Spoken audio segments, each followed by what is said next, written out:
আল্লাহ তাআলা 12টি মাস সৃষ্টি করছেন।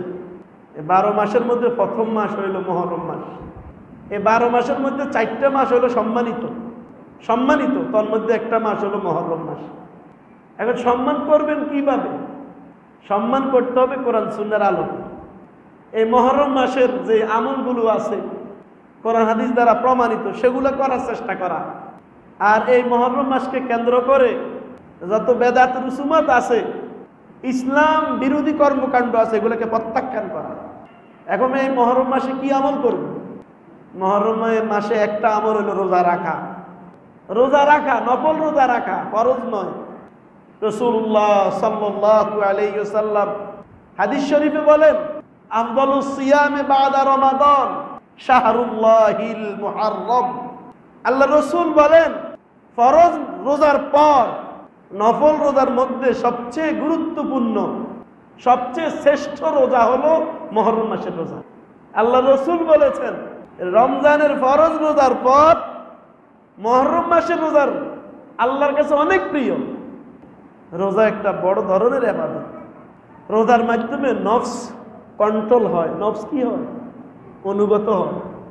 আজকে যত গুনাহ হইতেছে, গুনার যে সমস্ত উল্লেখযোগ্য কারণ, এদের মধ্যে একটা কারণ হলো নফস কন্ট্রোল না থাকা। এজন্য নফল রোজা রাখা ভালো। রাসূলুল্লাহ সাল্লাল্লাহু আলাইহি সাল্লাম তো প্রত্যেক মাসে 3টা করে রোজা রাখতেন। আইয়ামে বীজের রোজা বলে, 13, 14, 15। আবার সোমবারে রোজা রাখতেন, বৃহস্পতিবারে রোজা রাখতেন। অনেক আল্লাহওয়ালারা এই প্রত্যেক মাসের রোজাগুলো রাখে। তাদের নফস কন্ট্রোল হয়ে গেছে। তো দুনিয়ার গান্দা পরিবেশ, দুনিয়ার নাফরমানি তাদের অন্তরকে গ্রাস করতে পারে না। তাদের অন্তরের সাথে রবের সাথে সম্পর্ক হইয়া যায় তাদের।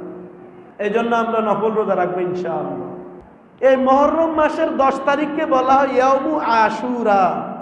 আশুরা মানে দশমতম দিনকে ইয়াউমু আশুরা বলা হয়, আশুরার দিন। এই আশুরার দিনেও রোজা রাখা মুস্তাহাব, নফল মুস্তাহাব। রাসূলুল্লাহ সাল্লাল্লাহু আলাইহি ওয়াসাল্লাম বলেন, সিয়ামু ইয়াউমি আশুরা আহতাসিবু আলাল্লাহ আন ইউকাফিরা সানাতাল্লাতী ক্বাবলা।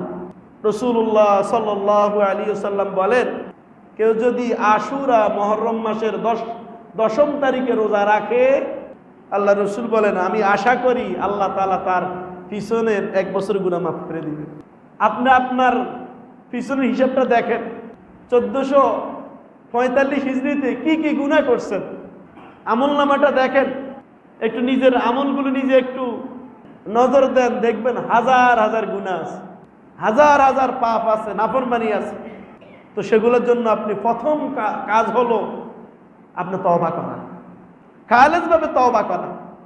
আর শুধু 1 বছরের জন্য তওবা না, বরং পিছনের যত গুনাহ আছে সব গুনার জন্য খালেসভাবে তওবা করা। তবে রোজা রাখার ক্ষেত্রে ইহুদিদের বিরোধিতা করতে হবে। ইহুদিরাও কিন্তু এই দিনে রোজা রাখত। আল্লাহ রাসূলের সাহাবী এবং চাচা আব্দুল্লাহ ইবনে আব্বাস রাদিয়াল্লাহু তাআলা আনহু থেকে বর্ণিত, তিনি বলেন, আল্লাহ রাসূল যখন মদিনা শরীফে গেলেন, যাই দেখলেন যে ইহুদিরা রোজা রাখতেছে। কাদিমান নবী সাল্লাল্লাহু আলাইহি ওয়াসাল্লাম আল মাদিনাতা ফাওয়াজাদ আল ইয়াহুদা সিয়ামান ইয়াউমে আশুরা। তারা দেখতেছে আশুরা রোজা রাখতেছেন। ফাকাল লাহুম রাসূলুল্লাহ সাল্লাল্লাহু আলাইহি ওয়াসাল্লাম, রাসূলুল্লাহ সাল্লাল্লাহু আলাইহি ওয়াসাল্লাম তাদেরকে বললেন, মা হাযাল ইয়াউম আল্লাযী তাসুমুনা, আরে এই দিনটা কেমন যে দিনে তোমরা রোজা রাখতেছো? ক্বালু হাযা ইয়াউমুন আযীম আনজাল্লাহু ফী মূসা ওয়া কওমাহু অগররাকা ফিরআউনা ওয়া কওমাহু। আরে এটা তো অনেক গুরুত্বপূর্ণ একটা দিন, অনেক সম্মানিত একটা দিন, অনেক বড় একটা দিন।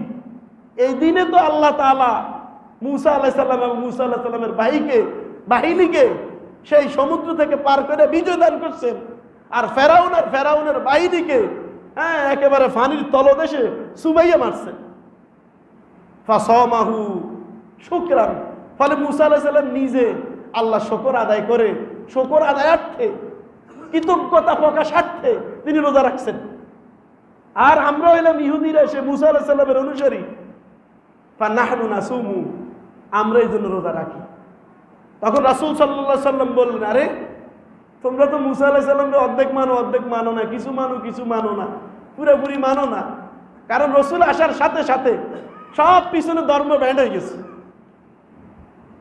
সব পিছনে ধর্ম কি ব্যান্ড হয়ে গেছে, বন্ধ হয়ে গেছে, ডিলিট হয়ে গেছে, শুধু মুহাম্মদ সাল্লাল্লাহু আলাইহি সাল্লামের ধর্মই আছে। এখন তোমরা এটা বাদ দিয়ে ওটা মানতেছো। তবে শুনো, অনুসরণের ক্ষেত্রে তোমাদের চেয়ে আমরা মুসলমানরা মুসা আলাইহিস সালামের বেশি অনুসারী। নাহনু আহাক্কু আওলা বিমূসা মিনকুম, আরে তোমাদের থেকে ওনাকে বেশি মানা, বেশি অনুসরণ করা আমরা বেশি উত্তম এবং হকদার। ফাসামা রাসূলুল্লাহি সাল্লাল্লাহু আলাইহি ওয়াসাল্লাম ওয়া আমারা বিসিয়ামিহি, রাসূল সাল্লাল্লাহু আলাইহি ওয়াসাল্লাম নিজেও রোজা রাখলেন, সাহাবায়ে কেরামদেরকে রোজা রাখতে বললেন। এবং অন্য হাদিসে কিন্তু বলছেন যে আমি যদি আগামী বছর বাঁচি থাকি তাহলে ইহুদিদের সাথে যেন না মিলে আমি ওইভাবে রোজা রাখবো, হয়তো আগে একদিন অথবা পরে একদিন। অন্য হাদিসের মধ্যে আছে যে খালিফু ফিহিল ইয়াহুদ সুমু ক্বাবলাহু ইয়াওমান আও বাদাহু ইয়াওমান।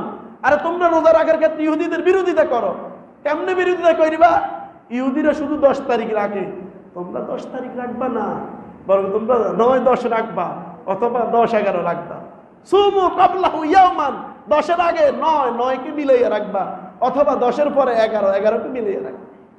আগামী বুধবার হলো আশুরার 10 তারিখ, মুহররম মাসের 10 তারিখ আশুরার দিন।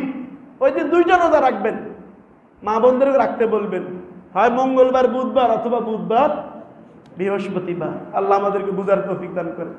আরেকটা আমলের কথা পাওয়া যায় কি, রাসূলুল্লাহ সাল্লাল্লাহু আলাইহি ওয়াসাল্লাম বলেছেন, যারা এই আশুরার দিন নিজের পরিবারের জন্য উত্তম খাবারের ব্যবস্থা করবে, মান ওয়াসা আলা আলিহি ওয়া আহলিহি ইয়াউমা আশুরা ওয়াসাল্লাহু আলাইহি সায়রা সাদাতি, যে ব্যক্তি আশুরার দিন নিজের পরিবারদেরকে উত্তম খাবারের ব্যবস্থা করবে, তো আল্লাহ তাআলা এটার উসিলায় তাকে সারা বছর উত্তম খাবারের ব্যবস্থা করে দিবে।